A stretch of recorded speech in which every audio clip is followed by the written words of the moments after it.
Cześć Rodek. Moje filmy powstają dzięki patronom, za co im serdecznie dziękuję.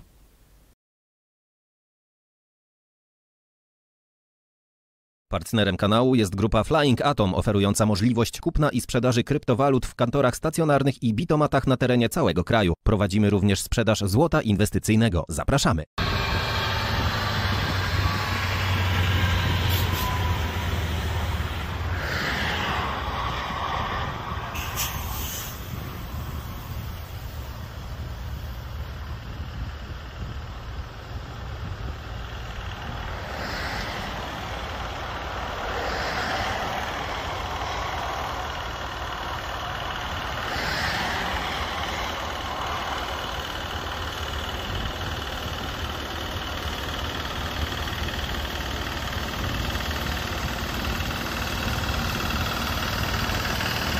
Kolejną dobę trwa transport elementów gigantycznej maszyny, która wydrąży 2-kilometrowy tunel na odcinku drogi ekspresowej S19 pomiędzy Rzeszowem a Krosnem. Maszyna TBM ma 112 metrów długości, waży około 4300 ton, a średnica tarczy drążącej wynosi 15,2 metra. Transportowana jest z Hiszpanii, z miasta Santander w elementach. Z portu w Szczecinie do Opola elementy tunelu zostały przetransportowane barkami i pontonami po Odrze.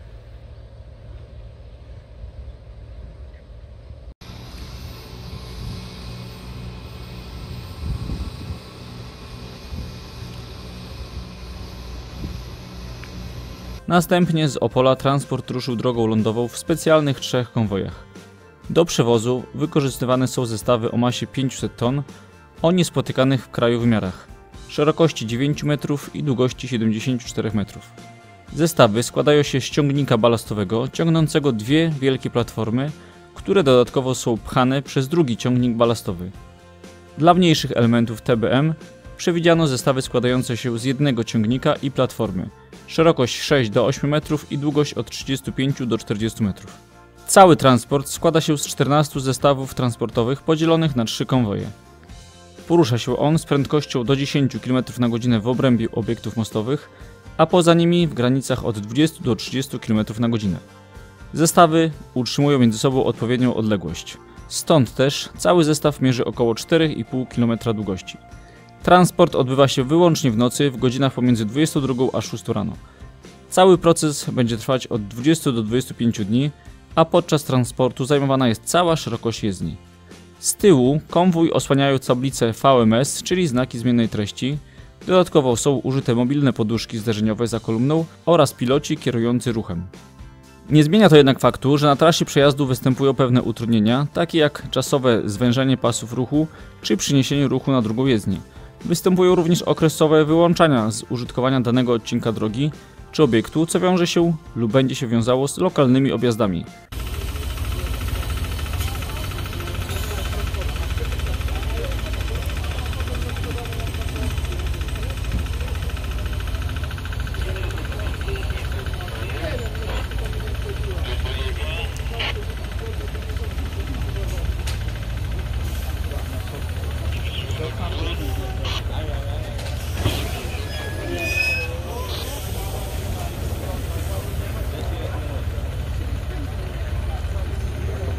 Transport z Opola do miejsca, gdzie będzie budowany tunel, pokona około 800 km.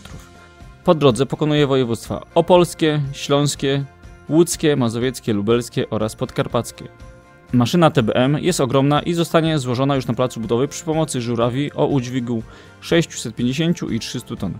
W styczniu ma się rozpocząć drążenie 2-kilometrowego tunelu na trasie drogi ekspresowej S19 z Rzeszowa na południe w stronę granicy ze Słowacją. Kolumna pojazdów rozpoczęła trasę z Opola z portu Famet w piątek 11 listopada o godzinie 22 i poruszała się ulicami Berylową i Oświęcimską, a następnie drogami wojewódzkimi nr 423 i 424 dotarła do A4 w okolicach węzła Krapkowice, gdzie trzeba było wybudować nową łącznicę.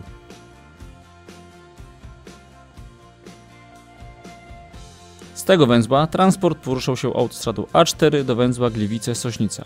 Na tym węźle skierowano się na autostradę A1 na północ. Wiele osób zadaje sobie zapewne pytanie, dlaczego transport nie pojechał tutaj prosto przez Kraków. Przecież to jest o wiele krócej i nie trzeba by było jechać aż tak okrężną drogą przez Warszawę.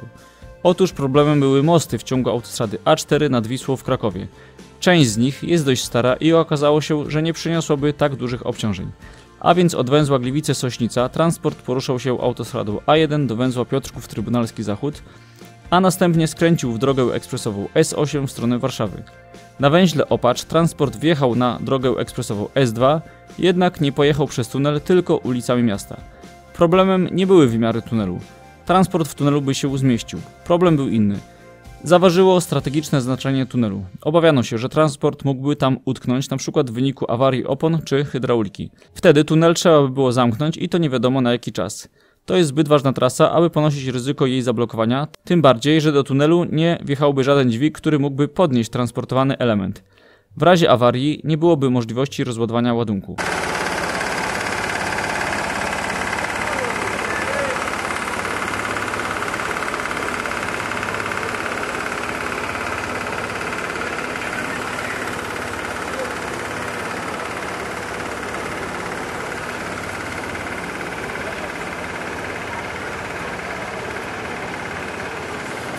A więc z drogi ekspresowej S2 transport musiał wjechać do Warszawy. Poruszał się ulicami Puławską, Pileckiego, Ciszewskiego, Rodowicza, Anody, Doliną Służewiecką, Wilanowską i Przyczółkową. Na węźle Warszawa-Wilanów ponownie transport wjechał na południową obwodnicę Warszawy.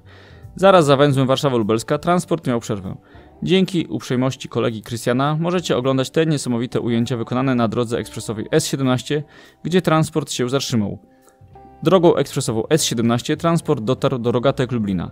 Tam na węźle Lublin-Sławinek wjechał na drogę ekspresową S19 w stronę Rzeszowa.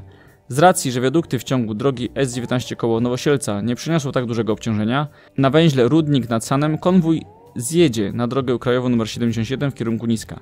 Następnie drogą wojewódzką nr 878 transport dojedzie do S19.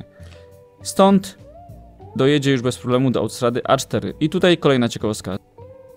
Z racji zbyt ciasnych łącznic na węźle Rzeszów Wschód i Rzeszów Zachód, transport będzie po autostradzie A4 cofał. Będzie to wyglądało następująco. Z drogi S19 transport wjedzie na autostradę A4 w kierunku wschodnim, w stronę Przemyśla, a następnie zacznie cofać przez 11 km po jezdni południowej do węzła Rzeszów Zachód. W tym czasie autostrada z kierunku zachodniego w stronę wschodnią zostanie całkowicie zamknięta. Po zjeździe z A4 transport pojedzie po drodze S19 do węzła Rzeszów Południe. Następnie transport pojedzie ulicą 9 Dywizji Piechoty oraz Podkarpacku w Rzeszowie, a dalej drogą krajową nr 19 w kierunku miejsca docelowego, czyli do placu budowy w Babicy. TBM to potężna maszyna. Wydrąży ona tunel długości 2255 metrów pod wzgórzem Grochowiczna na Podkarpaciu.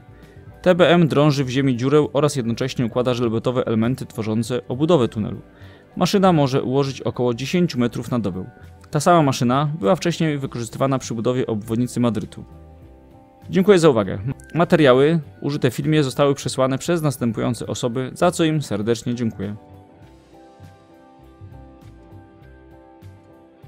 Pozdrawiam, Radek.